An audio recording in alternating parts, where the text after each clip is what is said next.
നമുക്കെന്തെങ്കിലും സംഭവിച്ചാൽ നമ്മളെ കുടുംബങ്ങൾ മറ്റുള്ളവർക്കും കുഞ്ഞുങ്ങൾക്കും ഒക്കെ ജീവിക്കാൻ ഒരു മാർഗ്ഗം, വലിയൊരു മാർഗ്ഗമാണ്. 1 കോടി രൂപ എന്ന് പറഞ്ഞാൽ ചെറിയ സംഖ്യയല്ല ഒരു മരണം സംഭവിക്കുന്ന വീട്ടിൽ. വിമാനത്തിൽ അപകടത്തിൽ പോലും 1 കോടി രൂപയുള്ളൂ. അപ്പോൾ അത് കിട്ടുന്നൊരവസരം നിങ്ങൾ എത്രയും പെട്ടെന്ന് തീരുമാനമെടുത്ത് നോമിനി ആരെന്ന് എഴുതി കൊടുക്കണം. അല്ലെങ്കിൽ ഞങ്ങൾക്കൊന്നും ചെയ്യാൻ പറ്റില്ല. KSRTCയുടെ മാനേജ്മെൻറ്റിന് യാതൊന്നും ചെയ്യാൻ പറ്റത്തില്ല. ഒന്നും എഴുതി കൊടുത്തില്ലെങ്കിൽ നോമിനി എഴുതി കൊടുക്കണം. ഇത്രയും കാര്യങ്ങളാണ് എനിക്ക് പറയാനുള്ളത്.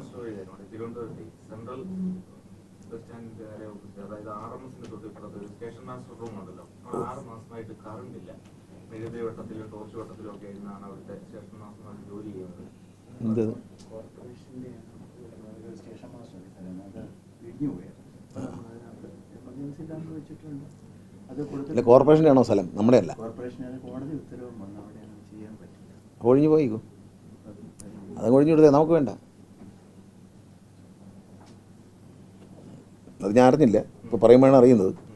കോടതി ഒഴിഞ്ഞു പോകാൻ പറഞ്ഞെങ്കിൽ തീർച്ചയായിട്ടും ഒഴിഞ്ഞു പോകണമല്ലോ. ഞാൻ താമസിക്കേണ്ട, വെറുതെ ഇനി പറഞ്ഞ കണക്ക് മെഴുതിരിയും വെച്ചിരുന്നു എന്നുള്ള ചീത്തപ്പേരും പോയി കിട്ടും. ട്രിവാൻഡ്രം കോർപ്പറേഷൻ നൽകിയിരുന്നതാണ്, അവരിപ്പോൾ അങ്ങ് തിരിച്ചെടുത്തു, അത്രയേ ഉള്ളൂ. എല്ലാം ഉണ്ടാവും. വണ്ടി മൂവ് ചെയ്യുന്ന കാണാൻ പറ്റും. ഇവിടെ ആരാ ഇവിടെ ഉള്ള ഒന്ന് ഓൺ ചെയ്ത് കാണിച്ചു കൊടുക്കുക, ആപ്പൊന്ന് കാണിച്ചു കൊടുക്കുക. വേർ ഈസ് ട്രെയിൻ പോലെ കാണാൻ പറ്റും, അതുപോലെ കാണാൻ പറ്റും. വേർ ഈസ് മൈ ട്രെയിൻ എന്ന് പറയുന്ന പോലെ തന്നെ KSRTC കാണാൻ പറ്റും. അടുത്തോടുന്നൊരു വണ്ടി കാണിക്കും, ലൈവായിട്ട് ഓടിക്കൊണ്ടിരിക്കുന്നൊരു വണ്ടി. ഇതിപ്പോൾ ലൈവായിട്ട് ഓടുക. ഇതിവിടുന്ന് വരുന്നത് ചെമ്പഴന്തി അല്ലേ, പോത്തങ്കോട്, കേശവാസുരം പഴയ കേശവാസുരം ചെമ്പരന്തി. ആ വണ്ടി എവിടെ എത്തിയെന്ന് കാണാൻ അതിനകത്ത് കണ്ട. ഈ ബ്ലൂ കാണുന്നതാണ്, ഇതാണ് വണ്ടി വരുന്ന സ്റ്റോപ്പുകളാണ് ഇതെല്ലാം. ഇത് അവിടെ നിന്ന് പുറപ്പെട്ട് കഴിഞ്ഞാൽ ഈ ഫുൾ സ്റ്റോപ്പ് ഇങ്ങനെ കാണിക്കും. കാണിച്ച് വന്നു കഴിഞ്ഞാൽ ഇപ്പോൾ നമ്മളിവിടെ വണ്ടി നിൽക്കുന്നത് പട്ടത്താണ്. പട്ടത്തിനും പട്ടത്തിനും LICക്കും ഇടയിൽ നിൽക്കുകയാണ് വണ്ടി. അപ്പോൾ ഈ വണ്ടി എവിടെ നിൽക്കുന്ന അവിടെ നോക്കിക്കഴിഞ്ഞാൽ ഈ വണ്ടിയുടെ സ്റ്റാറ്റസ് അറിയാം. ഇതിൻ്റെ സീറ്റ് കാണുന്ന ഇവിടെ സീറ്റ് അവൈലബിൾ ആണെന്ന് കാണിച്ചു. പിന്നെ സൈഡിൽ ഇപ്പോൾ സീറ്റ് ഉണ്ടോ എന്ന് നോക്കാമെന്ന് ഈ പച്ച കളറിൽ കാണിക്കും, അത് അവൈലബിൾ ആണ്. അപ്പോൾ ആ ബസ്സിനകത്ത് ഇരിക്കാൻ സീറ്റ് അവൈലബിൾ ആണ്.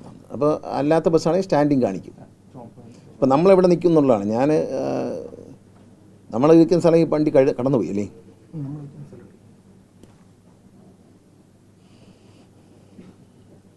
വണ്ടി അങ്ങോട്ട് പോകാൻ തോന്നും, ഇവിടം കഴിഞ്ഞ് പോയി കാണും.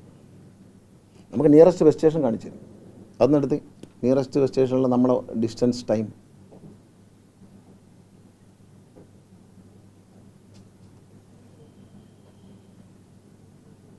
ഇത് പ്ലേ സ്റ്റോറിൽ കയറിയാൽ ഡൗൺലോഡ് ചെയ്യാൻ പറ്റും. വേറെ പാസ്വേഡ് അങ്ങനെയൊന്നും ഉണ്ടാകുന്നു അല്ലേ? ആണോ? പാസ്വേഡൊക്കെ ഉണ്ടല്ലോ. അതിനകത്ത് തന്നെ ഈ കാർഡ് ചാർജ് ചെയ്ത് ഞാൻ കിട്ടും. ഈ കാർഡില്ലേ, ഈ കാർഡിനെ റീചാർജ് ചെയ്യുന്നതൊക്കെ അതിനകത്ത് ചെയ്യാം. ഗൂഗിൾ പേ വഴിയൊക്കെ നിങ്ങൾക്കത്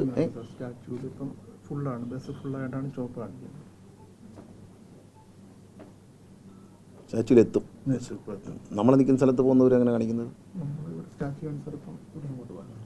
ഇവിടുന്ന് ഏറ്റവും അടുത്തുള്ള ബസ് സ്റ്റേഷൻ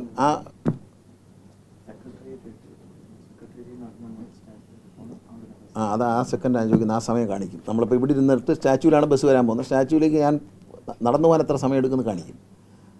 അവിടെ 1 മിനിറ്റായി വണ്ടി വരും.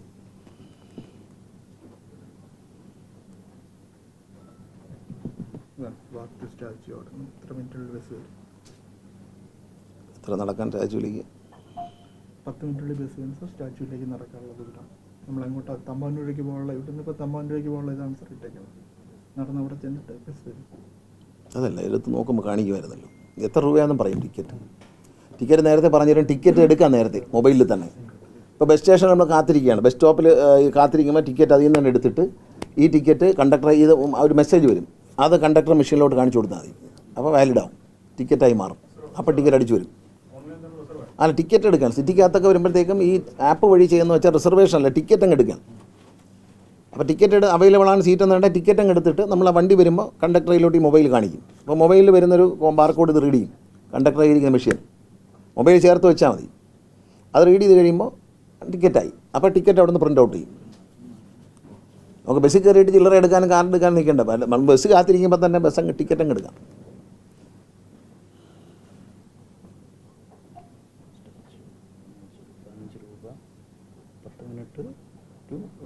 മുറിഞ്ഞ പാല ബസ് വരുന്നതിൻ്റെ ട്രാക്കിംഗ് ആണ് സാർ ഇവിടെ.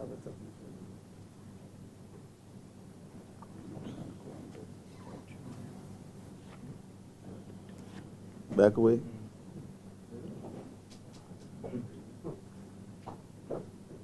ഇത് എത്ര സ്റ്റോപ്പുണ്ട് ഇതാ കാണിക്കും, നോക്കും. ഇതിൻ്റെ താഴത്തെ ട്രാക്ക് ബസ് അടിച്ചു കഴിഞ്ഞാൽ വെച്ച് നോക്കും കയ്യിൽ. ട്രാക്ക് ബസ് അടിച്ചു കഴിഞ്ഞാൽ ബസ് എവിടെ എത്തിയെന്ന് കാണാൻ പറ്റും, ഈ നമ്മളെ ട്രെയിനിൽ കാണുന്ന പോലെ.